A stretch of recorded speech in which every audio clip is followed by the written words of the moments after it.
અહીંના બાજુ લોકસભાના સાંસદ ધવલભાઈ પટેલ એમણે થોડા દિવસ પહેલા 2 દિવસ પહેલા એમણે એવું કીધું કે ચૈતર વસાવા આદિવાસી સમાજને ગુમરાહ કરે છે, પણ ડેડિયાપાડામાં વડાપ્રધાન શ્રીની સભામાં 500 કરોડ રૂપિયા આદિજાતિમાંથી ખર્ચો થયો, પબ્લિક ભેગી ના થઈ એની તકલીફ આ ભાઈને પડી છે.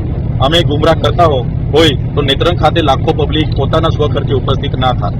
બીજું કે એ બધા પાર્ટીના બોલતા પોપટ છે, એમને ના બોલે તો પાર્ટી બીજી વખત ટિકિટ આપે એવું નથી, અને એ લોકો કૃપા ગુણથી સાંસદ બન્યા છે.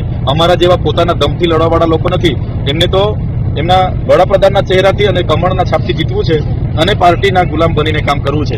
આજે આદિવાસી ઉચ્ચ અભ્યાસ કરતા વિદ્યાર્થીઓની સ્કોલરશીપ બંધ કરી દીધી, કેમ બોલ્યા નથી? આજે ખોટા આદિવાસીઓને આ એસટીના દાખલા આપવામાં આવે છે, કેમ બોલતા નથી?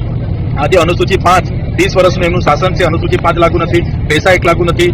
વન અધિકાર અધિનિયમ 2006 અંતર્ગત જે દાવા કર્યા છે એ પેન્ડિંગ છે, એમની સરકાર આપતી નથી. ટ્રાઇબલનું બજેટ એ વલસાડ હોય, ડાંગ હોય, તમામ જિલ્લાનું બજેટ બહારની એનજીઓ, કોન્ટ્રાક્ટરો, એમની એજન્સીઓ હજમ કરી જાય છે, અને આજે મનરેગામાં એટલા બધા કૌભાંડો થાય છે, કેમ બોલતા નથી?